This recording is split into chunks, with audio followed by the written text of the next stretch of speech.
Hi everybody, this is Lisa and it's time for another Verbling class. It's 2 o'clock my time. I live in Washington State in the United States, so it's probably a different time for you since you are probably not in my same time zone.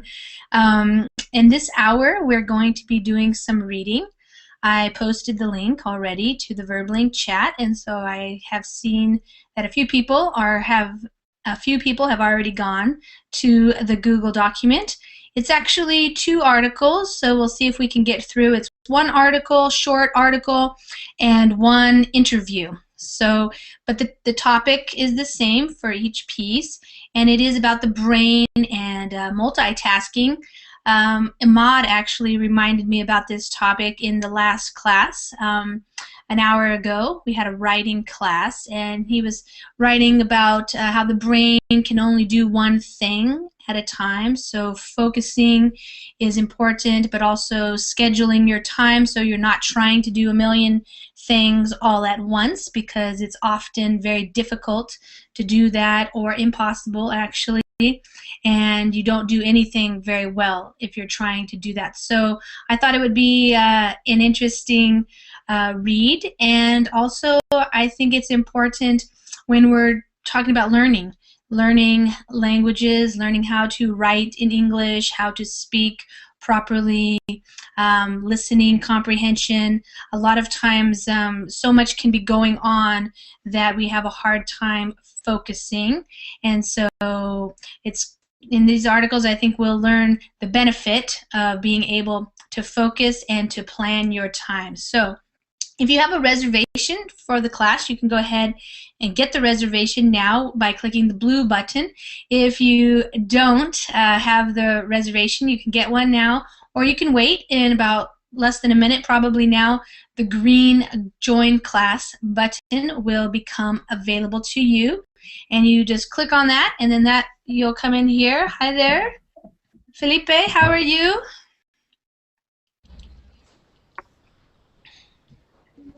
Hi everybody, come on in. We're going to start reading here in a little bit as soon as we have everybody in the Google Hangout who wants to be here. So I see that there are some people in the Verbling chat, and so hi everybody.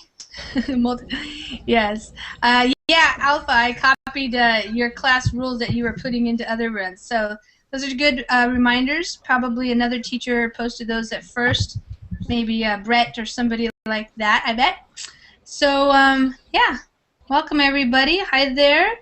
Let me see who's here. I'm gonna just wait 1 more minute so we can make sure we have everybody in here. Sometimes I don't want to keep going over the same thing over and over again. So let's see. My voice is far away. Is that true for everybody? Felipe, my voice, does it sound too low for you? No, it's good. It's good for you? Okay. I know sometimes yesterday, Felipe, sometimes it was low for me, and I had to move my headphone where my headphone goes in.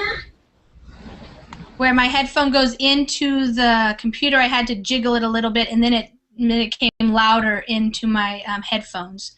So yes.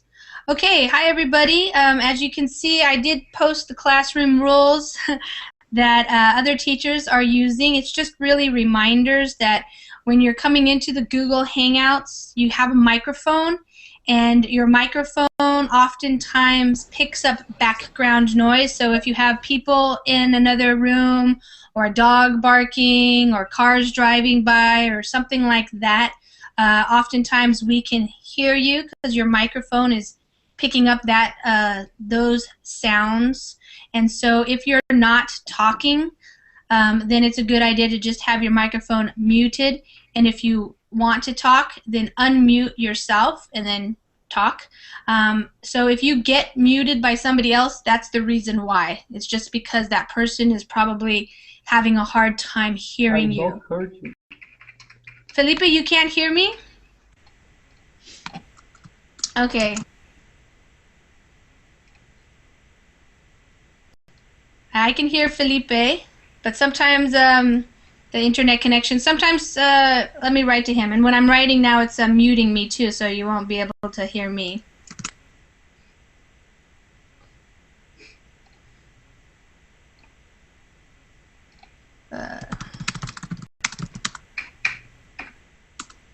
Okay, so Felipe, maybe just check on your microphone cord or go out and come back in. Okay? Okay. Selma, how are you doing? Hello, teacher. Hi, how are you? I'm doing good, thank you, teacher. Great. Selma, where are you from? Oops, Selma dropped. Okay. Natalie. Hello, teacher. Hi, how are you? I'm fine. Good. Natalie, where are you from? I'm Brazilian. Brazilian. Okay. Wonderful. Welcome. And looks like Selma's coming back in. Good. And Maria, you're back for some reading? Yes, hi. Okay. Hi. Good. Welcome. And hey, Mario, how are you doing? Long time no see. Lisa, how are you? I'm doing well, thank you. I was gone all last week in the desert. So. Long time no see, yes. Yes. Okay, wonderful. Welcome. Okay. And Mardan, are you there? Yeah. Hi. Hi. How are you? I'm doing well. So, Great. what flag is that? It's my national flag from Azerbaijan, my country. Azerbaijan. Oh, yes. Okay. Yeah. I was just looking at that. I had another student from Azerbaijan. Really? It's great. Action. Yeah. Do you know Action? He's No. Yeah. Okay. Well, maybe you'll see him another time, maybe in a class. Maybe. Yeah. It's all right. No problem. Okay. And Ghassan, how are you today? Hi, thank you. I'm fine. Okay, wonderful. Microphone's working good. Frank, are you there? Hi. Just unmute your microphone because I think it's muted. Felipe, can you hear me now? So I can't hear Frank and Can you hear me? Yeah, perfect. Yeah, it's Okay. good. Yeah, great. Okay. My name is Frank Dennis. I'm from Brazil. It's a pleasure to me to participate in this group. Great, wonderful. So Frank, that's awesome. Okay, what city are you from? Rio Branco. Okay, Rio Branco. Rio Branco. Okay, good. Felipe. I don't think he can hear me still. Okay, and Dogan. Yeah, Hi. I'm from Turkey. Hi. Say it again. It was a little bit hard to hear. Yeah, I'm from Turkey. Turkey. Okay, good. All right. Hi to Turkey. Awesome. Okay. Wonderful. From Azerbaijan. Yeah, from Azerbaijan. Okay, and Selma, I think Selma's having trouble staying in. Maybe your connection's coming and going.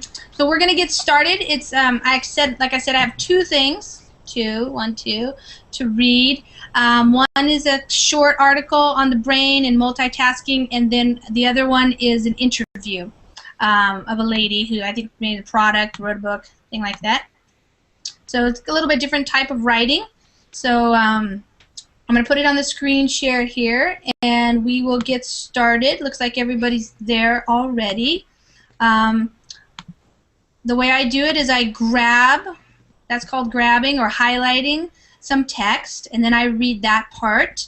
And when I'm reading, you're listening for a couple of reasons. One is to hear the pronunciation that I have.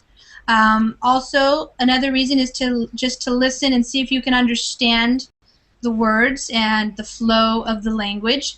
And then I'm going to have somebody else read the same thing that I just read, and we'll see how that goes. If we start running out of time, then I will stop reading and just have you guys read. But I like to read a little bit at least so that you can hear my pronunciation. So you guys, if you're learning certain words, it's good to hear it from somebody who knows how to say the word first. Okay, so this is an article that I got, where did I get it? I think it's originally from Inc. magazine, which is a business magazine, and then I got it from this website. So the link is at the bottom if you want to go directly to it. And we'll just get into it. Here it is. The ability to juggle work is a standard job requirement. Researchers have another name for this supposedly desirable skill. However, chronic multitasking. All right. If this sounds more like an affliction than a resume booster, that's because research has shown again and again that the human mind isn't meant to multitask. Even worse, research shows that multitasking can have long-term harmful effects on brain function. All right, that's a big, long piece right there. So let's get started. I'm going to try to give you guys a lot to read today. So, Dogan, you want to read that? Yeah, okay. The ability to juggle work is a standard job requirement. Researchers have another name for this, supposedly desirable skill. However, chronic multitasking. If this sounds more like an application than a resume booster, that's because research has shown again and again that the human mind isn't meant to multitasking. Even research shows that multitasking can have long-term harmful effects on brain function. Right. So I will go through some vocabulary. Some of it you may know them, some of you may not. If you don't know something and you want to know it, ask me and I will explain.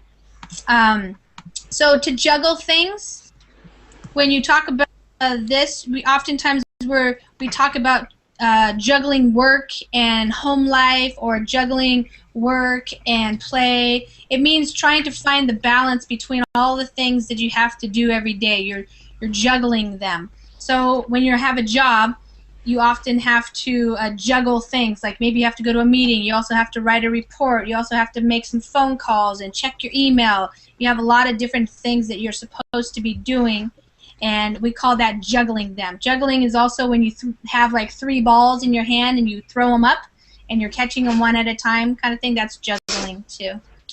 So they have a name for this, and this is the word right here is key. Supposedly desirable skill. So a lot of people think that it's something that you want to have, the skill to multitask. But what research shows is that it may be more of an affliction. An affliction, illness or a problem, something that's not good.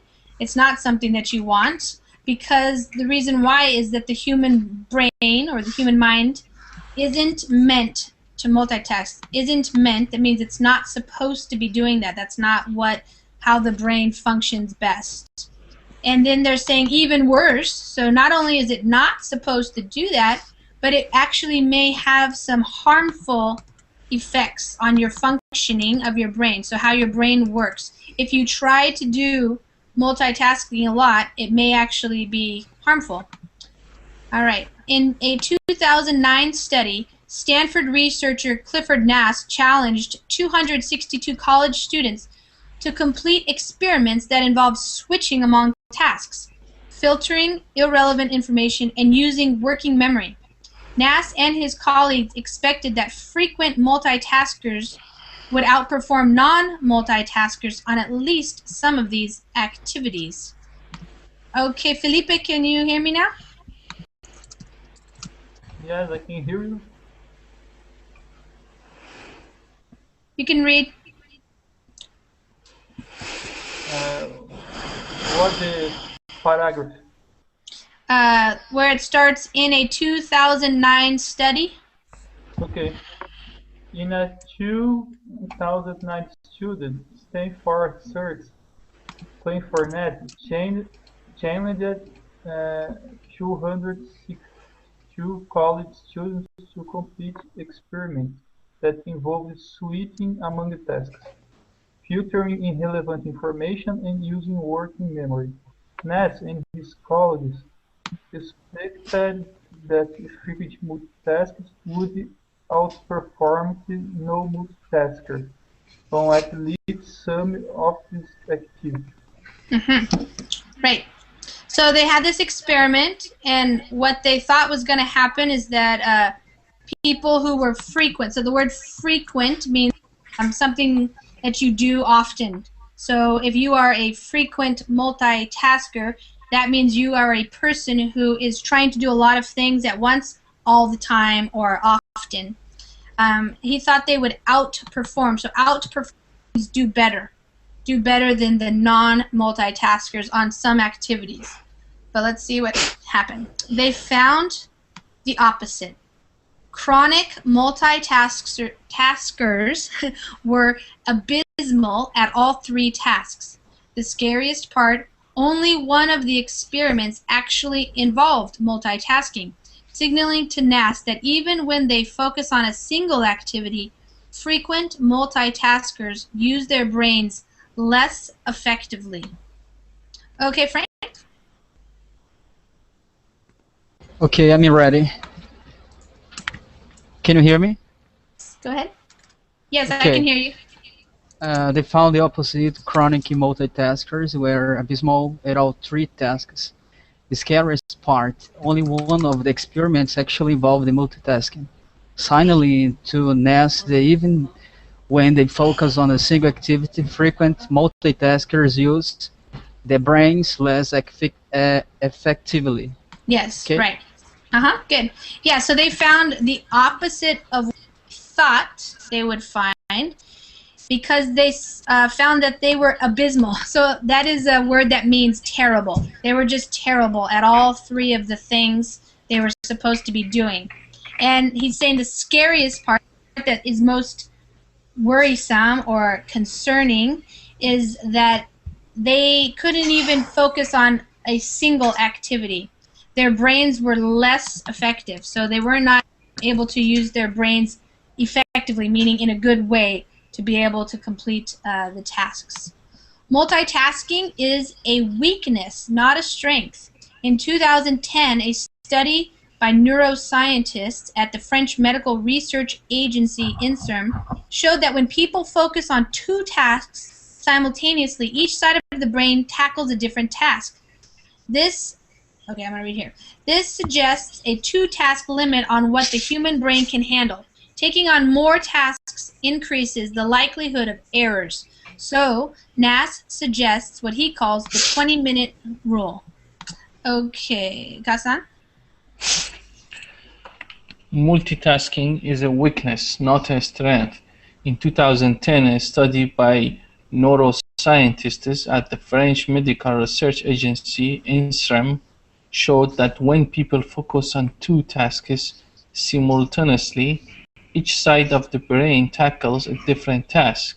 This suggests a two-task limit on what the human brain can handle.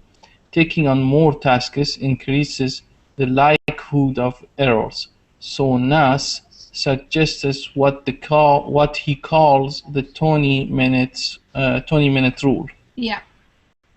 Okay, so it's a weakness, not a strength. So these are antonyms. Even though a lot of people think they think it's a good thing to be able to multitask, but in fact you can't really even do it. Let's see, medical research agency. An agency is just like an organization that studies things. The research agency is. Let's see, simultaneously, that word is trying to do something at the same time. If you're trying to do two tasks at the same time, you're doing them simultaneously. And so basically each side of the brain takes on the different tasks. So they can only tackle or take on or do, that's what that word means, one thing at a time for each side of the brain. So you have a two-task limit. When you handle something, to be able to handle something is to be able to do it. So for example, if somebody asks you to, if you can handle this, can you handle this? Like in your job or something, and you might be able to tell them, yes, I can handle this. It means you're able to finish the report by a certain time or something like that. You can do it. That's what that phrase means, to handle something.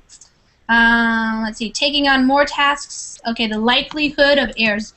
So the more you try to do, the more likely it is going to be that you will have mistakes. So he has this 20-minute rule. He says, rather than switching tasks from minute to minute, dedicate a 20-minute chunk of time to a single task, then switch to the next one. His second tip, don't be a sucker for email. The average professional spends about 23% of the day emailing, studies show. Inspired by that statistic, Gloria Mark of the University of California, Irvine, and her colleague Stephen Voida infiltrated an office, cut 13 employees off from email for 5 days, strapped heart monitors to their chests, and tracked their computer use. Okay, I'm going to stop right there so you guys can read. All right. So, okay, Mardan? Alright. Rather than switching tasks from minute to minute, dedicate a 20-minute chunk of time to a single task, then switch to the next one. His second tip, don't be a sucker for email. The average professional spends about 23% of the day emailing, studies show. Inspired by that statistic, Gloria Mark of the University of California, Irvine, and her colleague Stephen Voigt infiltrated an office, cut 13 employees off from email for 5 days, strapped heart monitors to their chests, and tracked their computer use. Mm-hmm. Yeah. So rather than switching, so switching means going back and forth between one thing and then another thing. Dedicate. So time, that means you spend time doing that one thing. So you're going to be dedicated to doing that for 20 minutes. And also, don't be a sucker. To be a sucker means that you're fooled by it, you get trapped by it, so you keep doing it even if it's not good for you. And so they're trying to tell us that one task that a lot of business people do is checking their email all day long, and that causes problems. So they did this study, and they infiltrated. That means they went into the offices and they did this experiment. They cut off, so that's a phrasal verb there. If you cut off from something, that means you stop them from doing it. So they cut off the email for those guys for 5 days. They strapped heart monitors to their chest. That means they put them on, and they tracked their computer use. They were tracking. When you track something, it means you are taking down the information, like how often were they using their computers, what were they using them for, that type of thing. Not surprisingly, the employees were less stressed when cut off from email. They focused on one task for longer periods of time and switched screens less often, thereby minimizing multitasking. Mark and Voida encourage business owners and their employees to check emails a few scheduled times per day and turn email notifications off the rest of the time. Adds Voida. Quick questions are often better asked face-to-face or by phone, where they don't add to the huge amount of email we're already dealing with. Okay, Maria? Okay. Not surprisingly, the employees were less stressed when cut off from email. They focused on one task for longer periods of time and switched screen less often, thereby minimizing multitasking. Mm-hmm. Mark and Voida encourage business owners and their employees to check emails a few scheduled times per day and turn email notifications off the rest of the time. Adds Voida. Quick questions are often better asked face-to-face or by phone, where they don't add to the huge amount of email we are already dealing with. Mm-hmm. Yeah. So not surprisingly, so that they were not surprised to find this out, but what they found out is that the employees were less stressed when they didn't check their email all the time. They were able to focus on the tasks for longer periods of time, and they were minimizing. Minimizing means to do it less often. Whenever you minimize something, you do it less.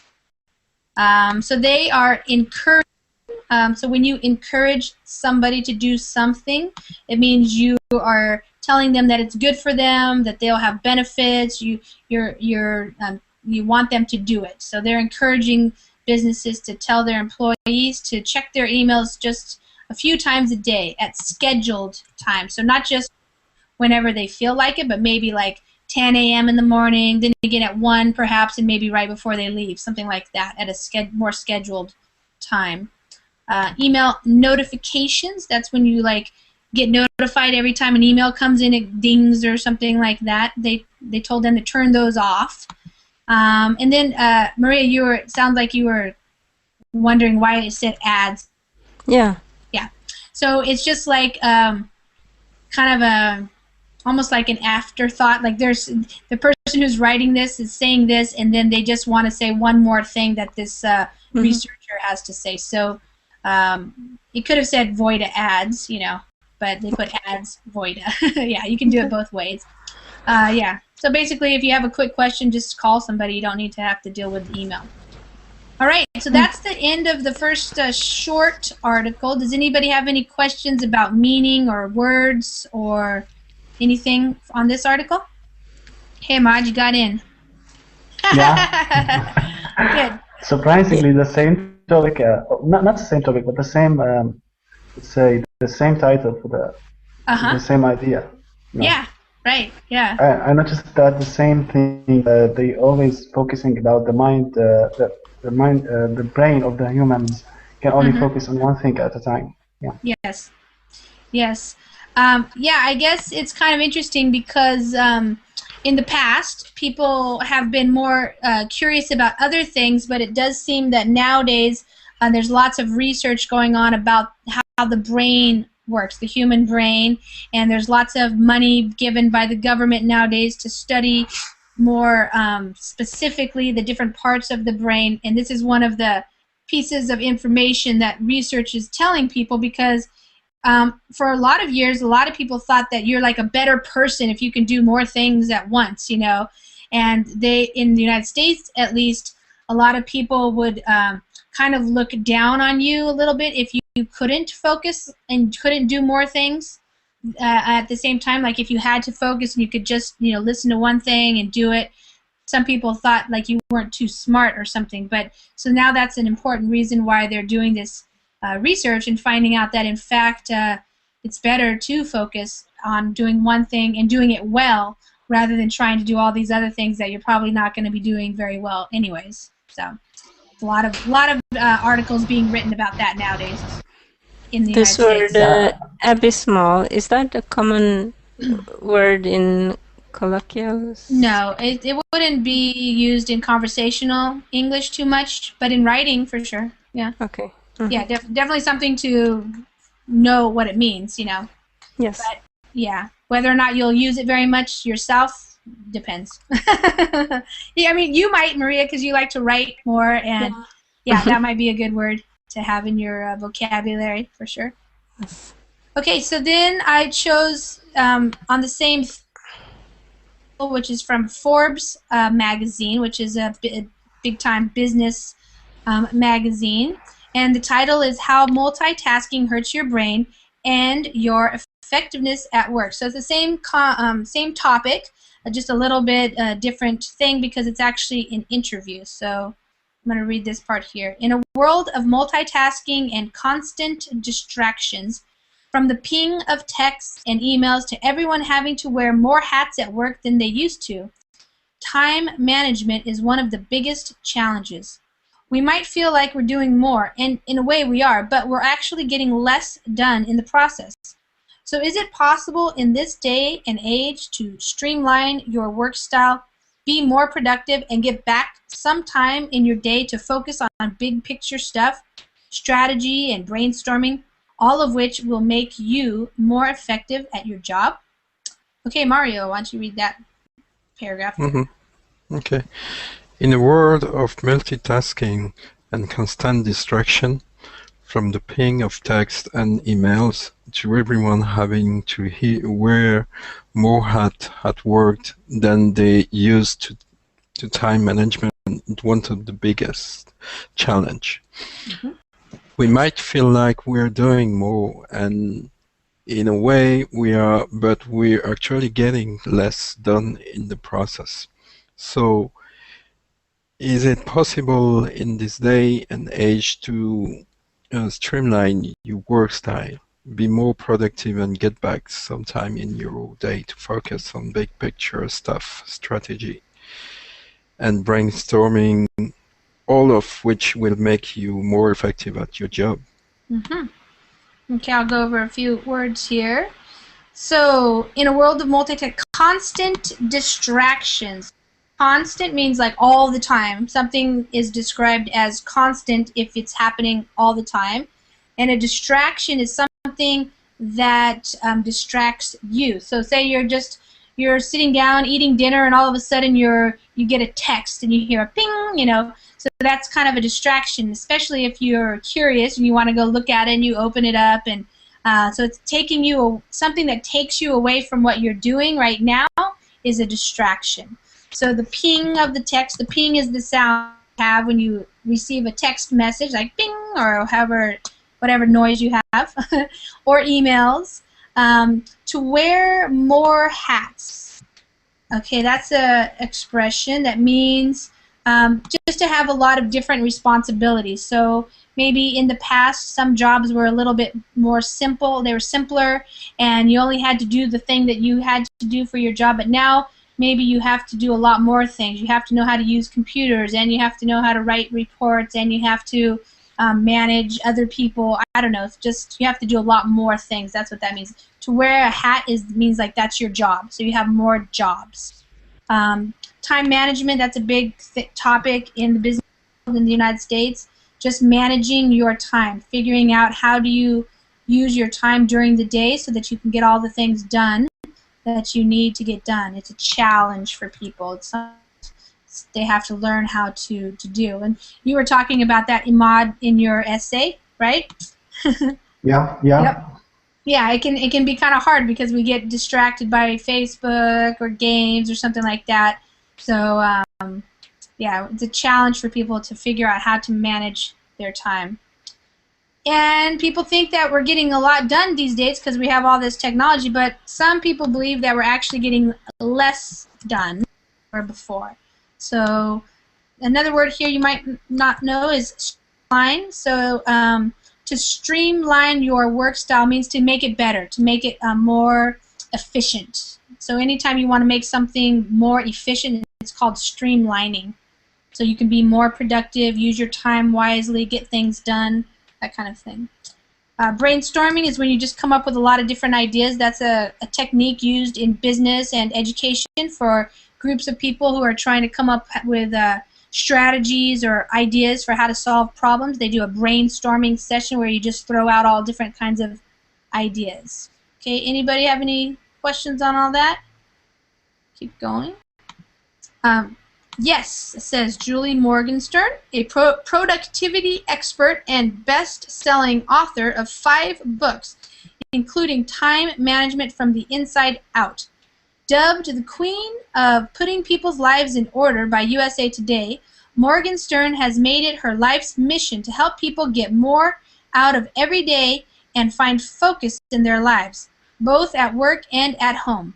This month marks the launch of her new Circa Balanced Life Planner, a paper-based system for the digital age, designed to help people make good decisions about where to spend their time. Sign me up. All right, that's the author of the article saying sign me up. Okay. So, let's see who's next after Mario was Natalie.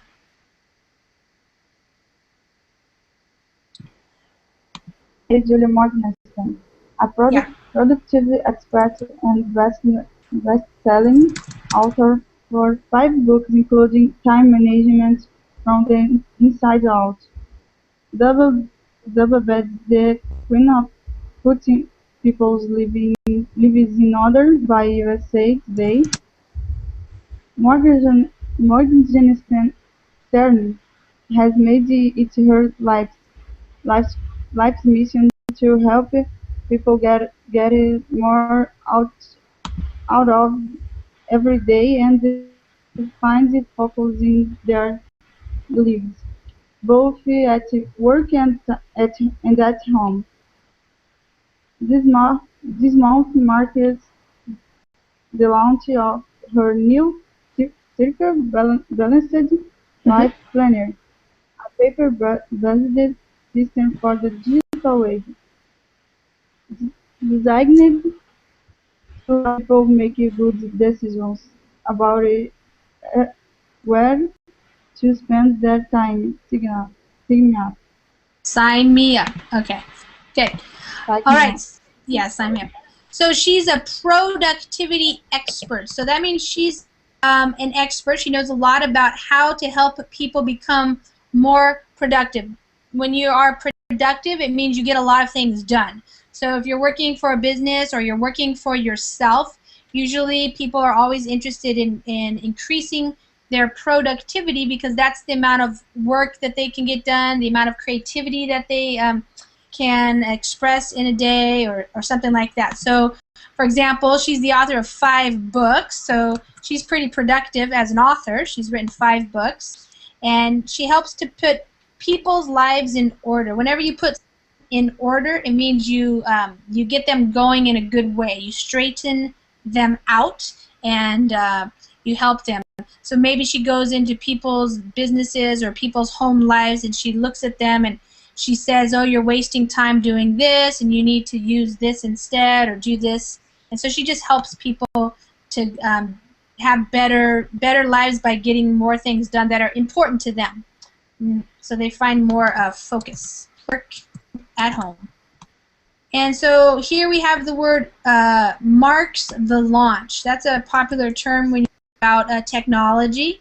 Something that marks something, it means that that's when it's happening. So this month is the launch, you could say, is the launch of her new product. So when you launch a product, that's the first time it's come to the market. You're launching it for the first time. And something that's interesting is that this is a paper system. So it's not digital. It's not on a software program or on a computer. It's actually using paper.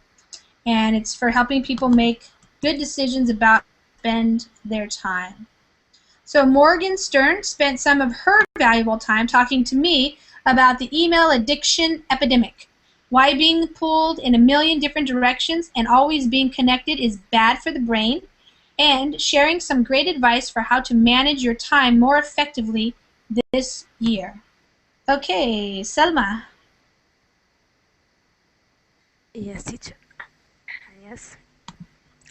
Morganster spent some of her valuable time talking to me about the email addiction epidemic, why being pulled in a million different directions and always being connected is bad for the brain, and sharing some great advice for how to manage your time more effectively this year.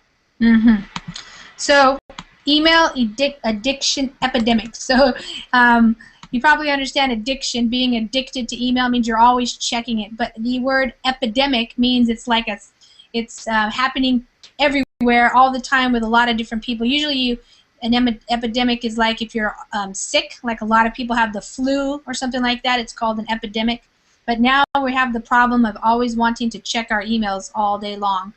And we are being pulled. So when you are pulled in a million different directions, that's an English expression. It just means that, you know, your kids want you to do this, and your boss wants you to do something else, and your spouse wants you to do something else, and you have friends, lots of people, lots of things pulling you, and it's hard for you to focus and get things done. So they're saying that that's bad for the brain. All right, so here we go. We're going to see what this interview is. So here's the interviewer, J.K. So I'm going to Lisa, actually... Yes, you have a question? I have a question Sure. about the word dubbed the queen of putting people life in order. Uh-huh. So what's the meaning of this? Dubbed? She named herself? So she's called. That's what people call her. So yeah, yeah, okay. you could say that she has the intro, and Yeah. then you could say the... Yeah, okay. Yeah. So people have... Yeah, another... Yeah. Or you could also say she is known as... Yeah. Okay. Another one? Another question, epidemic. Yes. Does it have any another meaning? I mean, here, I'm not clear about it. Email addiction epidemic. Is it a phenomenal thing? Yeah, an epidemic is a phenomena where something's happening to a lot of different people. So, like usually we use the word epidemic if something, like if everybody's getting the flu or everybody has a certain kind of illness, or like in years past when some, like the polio, you could say polio epidemic. That was when a lot of people. Like Facebook epidemic nowadays. Yeah, but it's usually negative. Oh, should be negative. Yeah, so it would be like Facebook. Yeah, because it has more like a negative kind of thing. Yeah. Does that make sense? Yeah. An epidemic. Yeah, an epidemic of. Sometimes in the news you might say like there's been an epidemic of recent shootings or something like that. So that just means that it's been happening a lot more. So, all right, I'm gonna actually ask the question, and then I'm gonna have you guys. Let's see. Oh, I don't know. I'll just keep doing the way I'm doing. So, why is multitasking ineffectual? So, ineffectual means not effective, not good. And her answer is, it has been scientifically demonstrated that the brain cannot effectively or efficiently switch between tasks, so you lose time. It takes 4 times longer to recognize new things, so you're not saving time. Multitasking actually costs time. Okay, Will. Hi, Will. Yeah, I think your microphone might be muted. Oh, good. Okay. Hi. So, why is multitasking ineffectual? It has been scientifically demonstrated that the brain can effectively and efficiently switch between tasks, so you lose time. It takes 4 times longer to recognize new things, so you are not saving time. Multitasking actually costs time. Okay, so I want to explain the difference between effectively and efficiently. So when you do something effectively, that means you do a good job of it. You're very effective in your, for example, if you study English and you have a good, you're being very effective, that means you're learning what you wanted to learn. If you didn't have a very effective study session, that means that you didn't really learn the tasks or maybe the vocabulary or something that you were studying.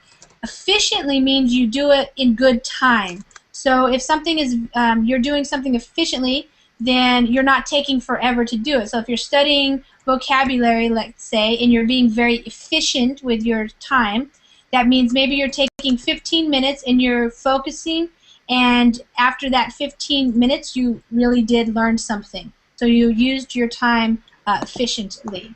Okay? So what she's saying is, because your brain can't do that, you're basically costing yourself time to try to keep doing multitasking. Does anybody have any other questions about that? Scientifically demonstrated. To demonstrate something is to show. So the research has shown that it's not possible to do that. You also lose time because you often make mistakes. If you're multitasking and you send an email and accidentally reply all, and the person you were talking about is on the email, it's a big mistake. In addition, studies have shown that we have a much lower retention rate of what we learn when multitasking, which means you could have to redo the work, or you may not do the next task well because you forgot the information you learned. Everyone's complaining of memory issues these days. They're symptoms of this multitasking epidemic. Then, of course, there's the rudeness factor, which doesn't help develop strong relationships with others. Okay, that's a long one there. Dogan. Dogan? Yeah. Go ahead. Sorry. You also lose time because you often make mistakes. If you are multitasking and you send an email and accidentally write it all, and the person you were talking about is on the email, it's a big mistake. In addition, studies have shown that we have much lower retention rate of what we learn when multitasking, which means you could have to redo the work or you may not to the next task work because you forgot the information you learned. Everyone's complaining of memory usage these days. They are symptoms of this multitasking epidemic. And of course, there is the rudeness factor, which doesn't help develop strong relationships with others. Yeah. Right. So she's basically saying a lot of times when you're trying to do more than one thing at a time, you make mistakes. You accidentally do something you didn't really want to do, like reply all, and maybe you're talking about somebody and that person read the email, and so that's not very nice. In addition, so when you use that to start a in addition, that just means you want to say there are other things that can happen too. So there's these studies that show that you have a lower retention rate. So retention is how much you can remember. So for example, if you are studying some English vocabulary words and at the same time that you're trying to study the vocabulary words, you're also listening to music or checking your email or something like that, then you probably aren't really going to learn it and you will not retain that information. You'll have lower retention. So retention is how well you remember the things that you learned. In fact, you might actually have to do it all over again. You have to redo work, and that takes time and is not very efficient. And complaining, when you're complaining, saying you don't like this, oh, I can't remember things, I don't know, I forgot this. So again, here we go again with the word epidemic. It's a multitasking epidemic. So that just means lots of people are having the same issue with the multitasking. And then there's the rudeness factor. Be rude is to, to not be very nice. So if you're not paying attention when somebody's talking to you or you're emailing and you're making mistakes, that's kind of rude to treat other people like that. Okay, and it's hard to Lisa. Yeah, go ahead, Maria. I have a question. Sure. Is that on the email? If the person you are talking about is on the email, shouldn't it be in?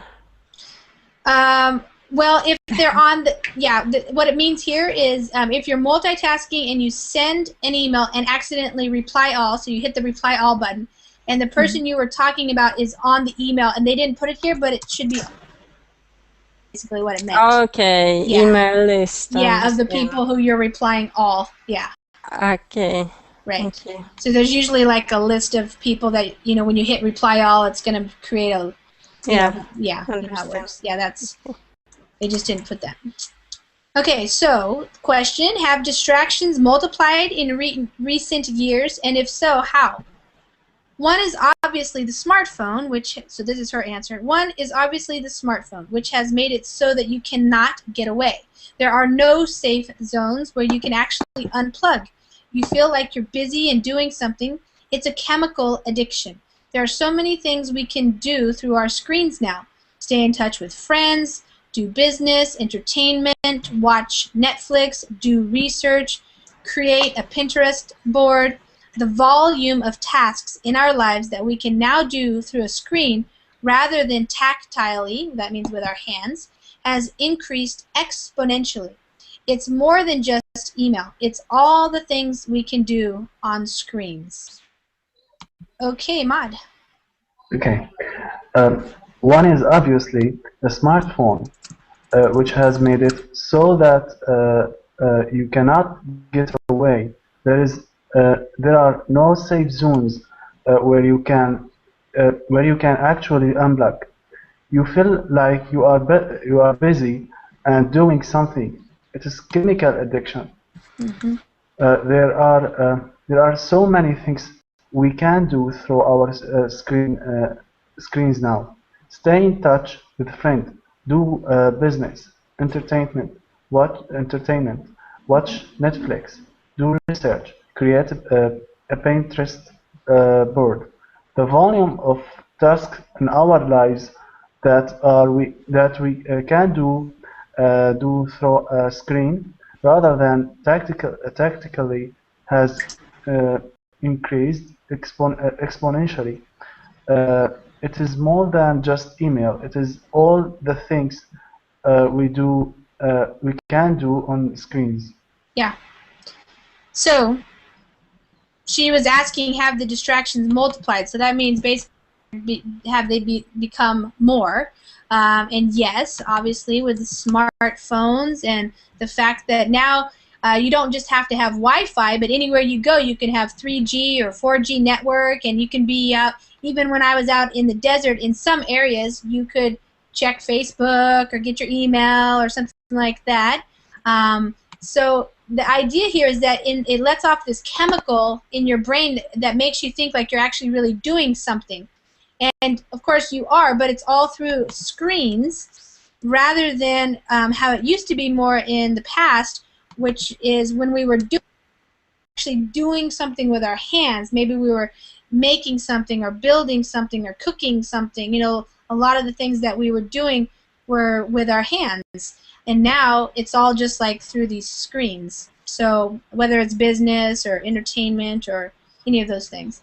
The word exponentially has no exponents probably when you like 10 to the 5th power. So it's not just doubling, it's actually, you know, tripling or quadrupling. It's just growing exponentially, not just one at a time.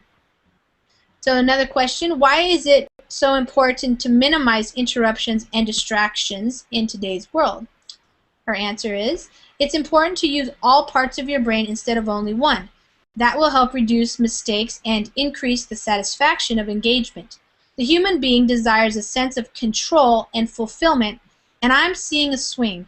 People of all ages are reaching a tipping point and need a screen break.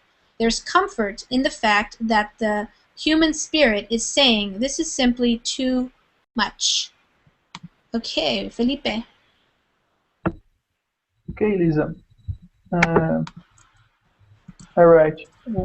It's important to use all parts of your brain instead of only one.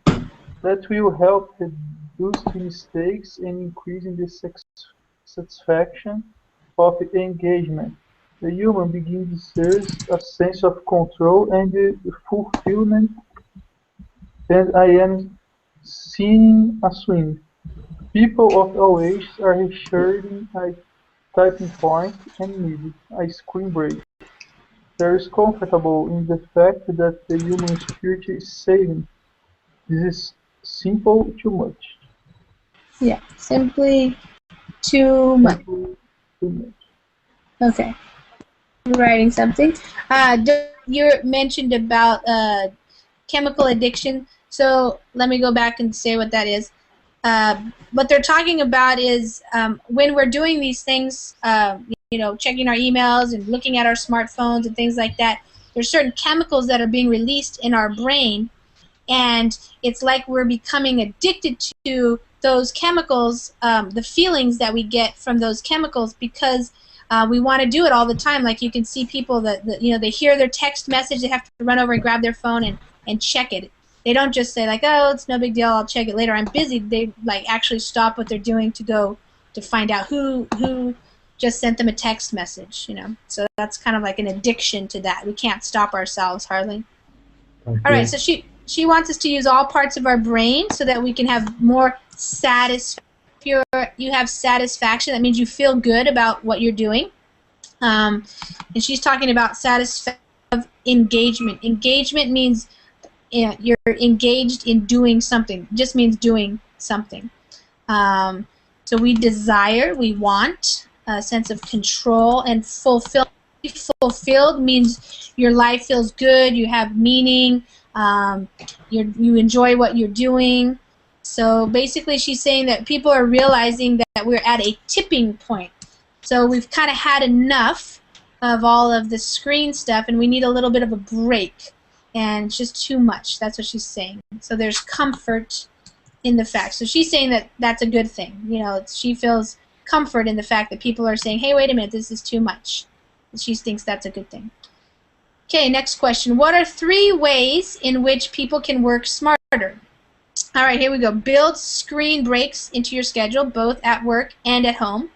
The length should be a minimum of 1 to 3 hours at a time so you can engage in a deeper and different way on problems, studying, writing, thinking, talking, etc. Okay, Frank, why don't you read that first one here? Why don't you just read that? Okay, I'm ready. Go ahead. What are 3 ways in which people can work smarter? Build screen breaks into your schedule, both at work and at home. The length should be a mean of 1 to 3 hours at a time so you can engage in a deeper and different way on problems. Studying, writing, thinking, talking, and so on. Etc. Okay. Okay, avoid email and all screens for the first and last hour of the day so that you wake up and engage in a deeper, more focused activity of some sort. It's easier to start deep and come up to the shallow. And at night, sleep studies show that being in front of a computer screen is an energy source and it stimulates rather than relaxes. Okay. Ion, you want to read? Hi.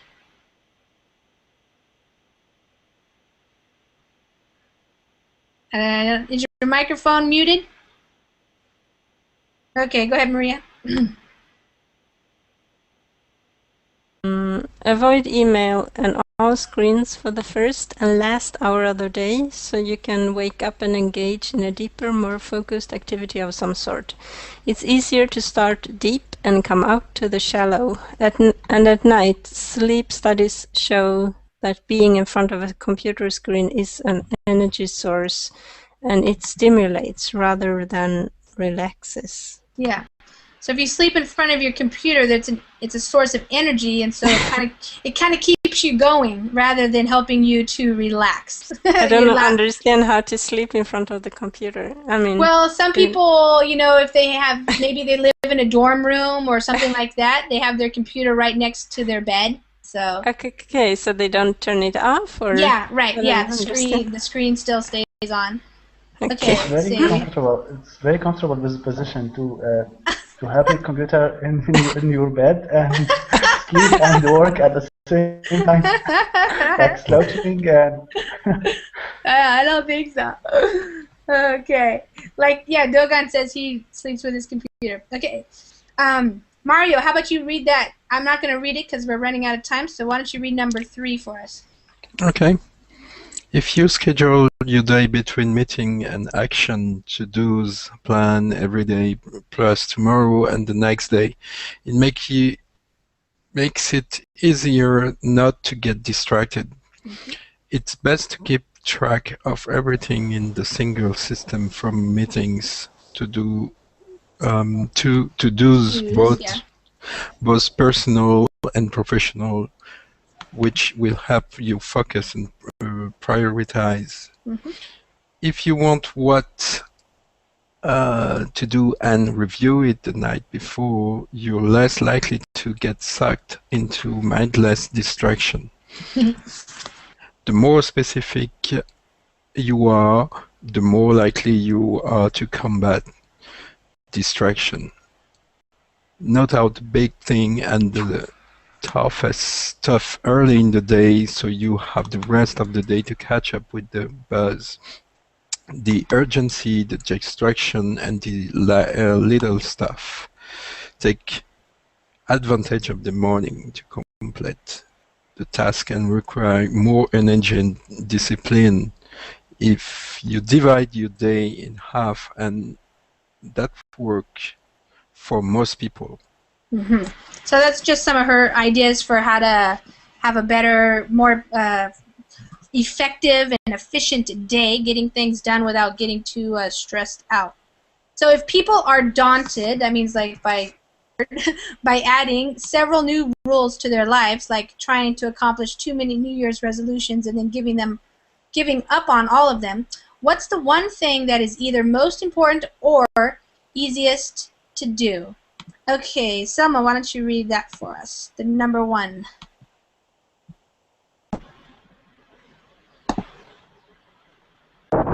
The number 1 most powerful thing you can do to rediscover the power of focus is to control email use.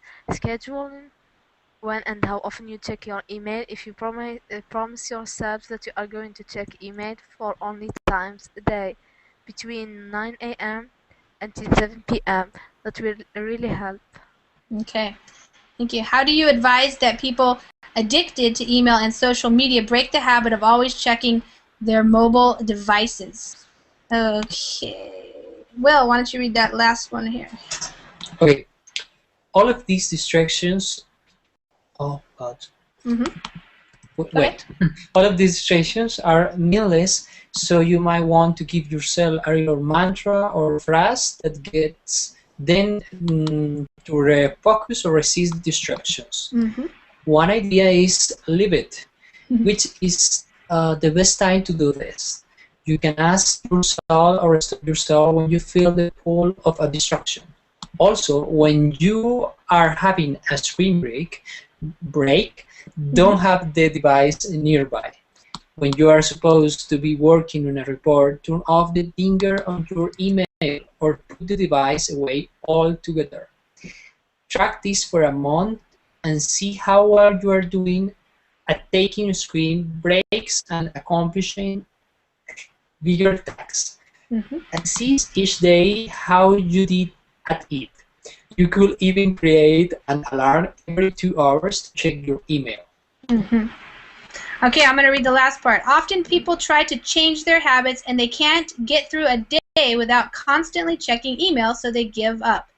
They didn't realize how addicted they were. People who succeed give it a few days of discomfort, like drug withdrawal, and then they can get through it. Sometimes people stay on track until a crisis and then they forget to go back. Overall, if you can make sure to give yourself time away from your screens, you will be more productive and fulfilled. Okay. All right, everybody. So take a break from your screen. What is dinger? What is what? Dinger. Oh, the dinger? Dinger. Yeah, the dinger is when you get an email and it goes ding. That's the dinger. Ah, okay, like dinger. Yeah, it's the sound, the noise that it makes. Okay, yeah, okay. the dinger. Kind of like the ringer, of a phone or something. Yeah. To ding. Yeah. Okay, guys, Teacher, did can you this repeat article that? convince you? The dinger? The dinger is the sound that your computer makes or your phone makes when you get an email or a text message. Nowadays, it can be a song or music or your children talking, but in the old days, it used to just be a simple sound like ding. That's what we call it, dinger. Ding, like that. Okay, Does thanks a anybody lot. have any questions? Yeah, thank you. If you want to go check out another class, I don't have any classes right now. I have one more later, but some of you probably will be in bed at that time. It's 5 more hours. Okay. I'm going to take a screen break now, so I am going to go take a walk outside. So you're right. Such a good idea. Okay. Okay, you guys. Bye. Thanks. See you Thank next. you. Just really reminders that when you're coming into the Google Hangouts, you have a microphone, and your microphone oftentimes picks up background noise. So if you have people in another room, or a dog barking, or cars driving by, or something like that, oftentimes we can hear you because your microphone is picking up those sounds. And so if you're not talking, then it's a good idea to just have your microphone muted. And if you want to talk, then unmute yourself and then talk. So if you get muted by somebody else, that's the reason why. It's just because that person is probably having a hard time hearing you. I don't hurt you. Felipe, you can't hear me? Okay. I can hear Felipe, but sometimes the internet connection, sometimes, let me write to him. And when I'm writing now, it's muting me too, so you won't be able to hear me.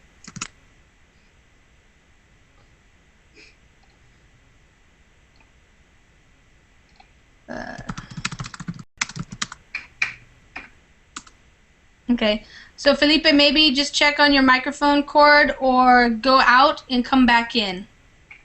Okay? Okay. Selma, how are you doing? Hello, teacher. Hi, how are you? I'm doing good, thank you, teacher. Great. Selma, where are you from? Oops, Selma dropped. Okay. Natalie. Hello, teacher. Hi, how are you? I'm fine. Good. Natalie, where are you from? I'm Brazilian. Brazilian. Okay. Wonderful. Welcome. And looks like Selma's coming back in. Good. And Maria, you're back for some reading? Yes, hi. Okay. Hi. Good. Welcome. And hey, Mario, how are you doing? Long time no see. Lisa, how are you? I'm doing well, thank you. I was gone all last week in the desert. So. Long time no see, yes. Yes. Okay, wonderful. Welcome. Okay. And Mardan, are you there? Yeah. Hi. Hi. How are you? I'm doing well. So, Great. what flag is that? It's my national flag from Azerbaijan, my country. Azerbaijan. Oh, yes. Okay. Yes. And so, hi, everybody. Yes. Yeah, Alpha, I copied your class rules that you were putting into other runs. So, those are good reminders. Probably another teacher posted those at first. Maybe Brett or somebody like that, I bet. So, yeah. Welcome, everybody. Hi there. Let me see who's here. I'm going to just wait one more minute so we can make sure we have everybody in here. Sometimes I don't want to keep going over the same thing over and over again. So let's see. My voice is far away. Is that true for everybody? Felipe, my voice, does it sound too low for you? No, it's good. It's good for you? Okay. I know sometimes yesterday, Felipe, sometimes it was low for me, and I had to move my headphone where my headphone goes in. Where my headphone goes into the computer, I had to jiggle it a little bit, and then it came louder into my headphones. So yes. Okay, hi everybody. As you can see, I did post the classroom rules that other teachers are using. It's just, and you don't do anything very well if you're trying to do that. So I thought it would be an interesting read, and also I think it's important when we're talking about learning languages, learning how to write in English, how to speak properly, listening comprehension. A lot of times so much can be going on that we have a hard time focusing, and so it's in these articles I think we'll learn the benefit of being able to focus and to plan your time. So if you have a reservation for the class, you can go ahead and get the reservation now by clicking the blue button. If you don't have the reservation, you can get one now, or you can wait. In about less than a minute, probably now, the green Join Class button will become available to you. And you just click on that, and then that you'll come in here. Hi there. Felipe, how are you?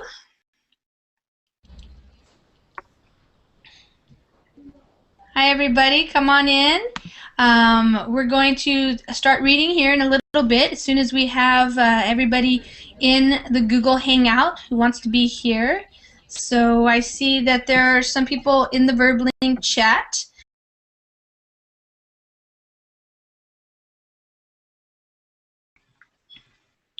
Hi, everybody.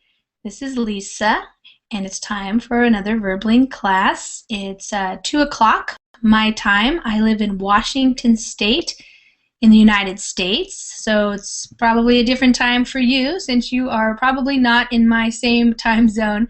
In this hour, we're going to be doing some reading. I posted the link already to the Verbling chat, and so I have seen that a few people have already gone to the Google document. It's actually 2 articles, so we'll see if we can get through. It's 1 article, short article, and 1 interview. So, but the topic is the same for each piece, and it is about the brain and multitasking.